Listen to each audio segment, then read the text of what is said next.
Сәлеметсіңдер ме оқушылар? 2 сынып математика 134-136 сабақ.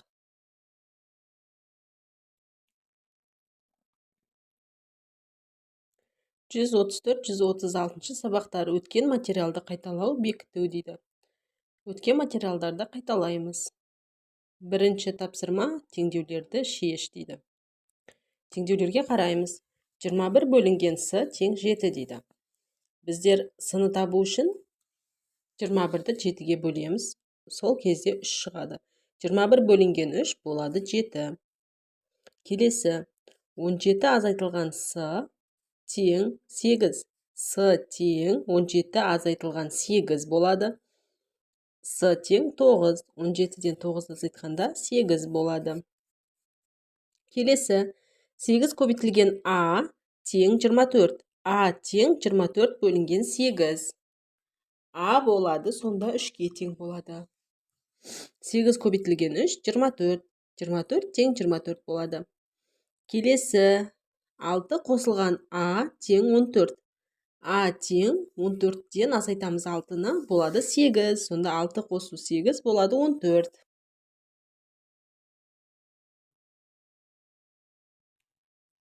Келесі тапсырмаға қараймыз. Екінші тапсырма әріпті өрнектерді оқы және мәндерін тап дейді.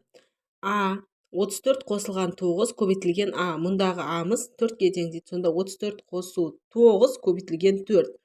34 қосу бірінші көбейту орындалады. 34 қосу 36 тең 70. Әсін қараймыз. В азайтылған 6 көбейтілген 5. 90-нан азайтамыз 6 көбейтілген 5. Бірінші көбейту орындалады. 90 азайтылған 30 болады 60. Келесі тапсырмаға қараймыз. Үшінші тапсырма бізде алмастыр дейді. Қосындыны көбейтіндімен алмастыр және көбейтіндіні қосындымен алмастыр дейді. Қараймыз, мұнда 1 қосылған 1 қосылған 1, 1-ді 6 рет жазған. Сонда оны біз көбейтіндімен алмастырған кезде 1 көбейтілген 6 тең болады 6 болады. Келесі астындағысына қараймыз. С қосылған с. Бұл жерде де 6 с жазылған. Сондықтан 6 көбейтілген с болады. Өйткені біз көбейтумен алмастырып жатырмыз. Келесі көбейтіндіні қосындымен алмастырайық енді. 2 көбейтілген 5 деген сөз 2-ні бір-біріне 5 рет қосу деген сөз. Сондықтан 2-ні 5 рет қосып жазамыз, болады 10. Келесі астына қараймыз. К көбейтілген 7. К-ны 7 рет бір-біріне қосамыз. Бұл сонда қосындымен алмастыру болады. Түсінікті ме, балдар? Келесі тапсырмаға қараймыз. Келесі 4-ші тапсырма бізде берілген өрнектерден бір тура теңдік және бір тура теңсіздік құр дейді. Енді біз бұларды салыстырамыз. Біріншісі 4 көбейтілген, жақшаның ішінде 3 қосылған 6 бөлінген 9 және мына бетінде 6 қосылған 2 көбейтілген 3 бөлінген 6. Бұлар тең болады. Астында 6 қосылған 4 жақшаның ішінде қосу 7 көбейтілген 2. Мына бетінде 2 қосылған 3 көбейту 4 бөлу 4. Бұл бірінші 6-ға 4-ті қосқан кезде 10. 10-ға 7-ні 2 көбейтіп аламыз бірінші. 14. 10-ға 14-ті қоссаң 24 болады. Ал мына беті 2-ге 3-ті қосамыз 5. Оны 4-ке көбейтеміз 20. 20-ны 4-ке бөлгенде 5 болады. Сондықтан мына жақ артық болады. 24 бізде артық болады. 5 көбейтілген 4 азайтылған 3 көбейтілген 2. Ол кем болады. 6 қосылған 4 қосылған 7 көбейтілген 2. Бұл жақ жаңа 24 деп есептедік қой. 24-тен кем болады. Өйткені мынау 20, мынау 6. 20-дан 6-ны азайтқан кезде бізде 14 қана болды. Ал мында 24 болғандықтан кем болады. Келесі 5-ші тапсырмаға назар аударамыз. Салыстыр дейді. Біздер салыстырып көрейік. 39 қосылған 42 қосылған с. 39 қосылған с қосылған 42. Бұлар тең болады. Өйткені қосындының орны ауысқанмен, қосынды қосылғыштың орны ауысқанмен мәні бірдей болады. Өйткені 39 мұнда да бар, мұнда да 39 бар. 42 мұнда да бар, 42 мұнда да бар. И с бар. Сондықтан бұлар тең болады. Енді келесі сасына қараймыз. 73 қосылған с азайтылған 9. Мына бетіне қараймыз. С қосылған 72 азайтылған 9. Мұнда 73, мұнда 72. Сондықтан бұл жерде таңбалар бірдей болғандықтан бұл жерде 73 жақ көп болады, яғни артық болады. Келесі тапсырмаға назар аударамыз. 6-шы тапсырма есепті шығар дейді. Қызы 8 жаста, ол анасынан 4 есе жас дейді. Анасы неше жаста? Бірінші есептің шартын құрамыз. Қызы 8 жаста болса, анасы белгісіз, бірақ қызынан 4 есе жас деп тұр. Енді анасы неше жаста дейді. 8-ді біз көбейтеміз 4-ке.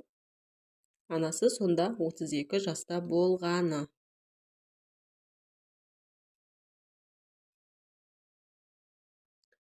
Келесі тапсырмаға назар аударамыз. 7-ші тапсырма суретті зертте дейді. Суретте неше кесінді, неше түзу, неше сәуле бар. Оларды белгіленуі бойынша жазып көр дейді. Енді астына қараймыз. Мен деп кесіндіні жазып қойдым.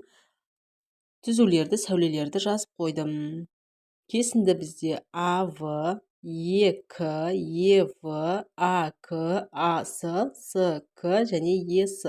Бұлар кесінді. Кесінді дегеніміз жаңағыда екі жағы нүктемен аяқталатын түзу сызықты кесінді деп атаймыз.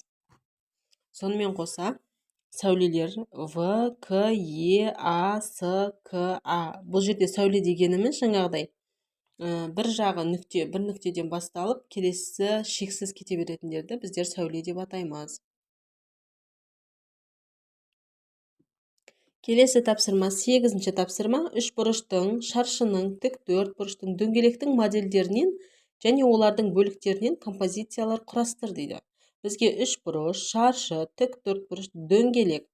Енді мен құрастырған композиция осылай болды. Қарап шығамыз. Мұнда 3 бұрыш та бар, шаршы да бар, тік 4 бұрышта, дөңгелек те бар. Осылай сызсаңдар болады дәптерлеріңе. Келесі тапсырма кестені толтыр дейді. Кестеге қараймыз. А және В.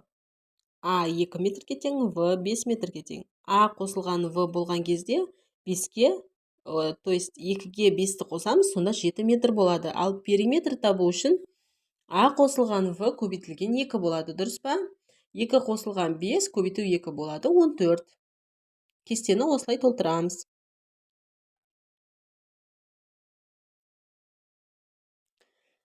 Келесі тапсырмаға назар аударайық. 10-ші тапсырма кестені толтыр дейді. Қараймыз. Бізде А, В, С-ның сандары беріліп қойыпты. Осыларға қарап біздер кестені толтырамыз. Бірінші периметр дейді. Периметр бұл берілген 3 сандар бойынша периметр тауып аламыз. Периметр дегеніміз А қосылған В қосылған С. Қосамыз. Енді 13 қосылған 42 қосылған 36 болады. 91. Сонда 91 біздің периметріміз болады. Периметр жазып қоямыз. Келесісін қараймыз. Периметрден азайтылған А дейді. Бізде А-ның көрсетіп қойған 13 сантиметр деп. Сонда біз 91-ден азайтамыз 13-ті 78 сантиметр болады. Келесі периметрден В-ны азайтыңыздар дейді. В бізде 42-ге тең болады. Сонда 91-ден азайтамыз 42-ні болады 49. Келесіге қараймыз. Периметр азайтылған С дейді. Біздер С-ның бізде 36-ға тең екен. 91-ден 36-ны азайтқан кезде 55 болады. Кестені осылайша толтырамыз. 11-ші тапсырма есепті шығар дейді. Сыйымдылықтары 3 литр және 5 литр болатын 2 ыдыс берілген. Осы ыдыстарды пайдаланып 7 литр суды қалай құйып алуға болады дейді. Енді бізге 3 литр және 5 литр ыдыс берілген. Бірінші 5 литрді аламыз. Оған 3 литр сыйымдылықты ыдысты алып, 3 литр суға толтырамыз 5 литрді. Және қалғаны 2 литрі қалады сонда. Сонда 2 литр оның ішінде қалды. Оны қайтадан 3 литрлікке құйып алып, 5 литрлікті толтырамыз. и оған жаңағы 2 литрді қосамыз. Сонда бізде 7 литр суды алып аламыз.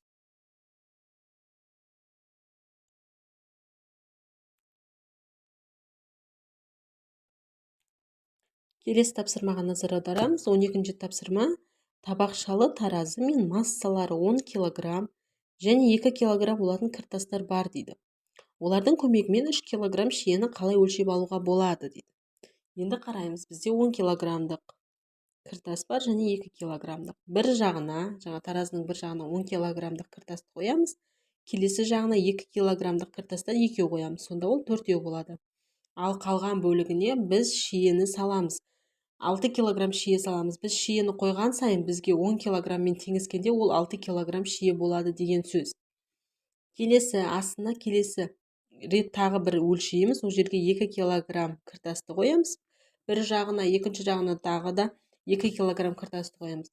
3 килограмм шиеден оған қойып отырамыз. Сол кезде 3 килограмм шие шығады. Жауабы 10 килограмм және 2 килограммдық кіртастар көмегімен 2 рет өлшеп, 3 килограмм шиені алуға болады. Келесі 13-ші тапсырма. Периметрі 4 см шаршы сыз дейді. Периметрі осы шаршыдан 8 см артық шаршы сыз дейді.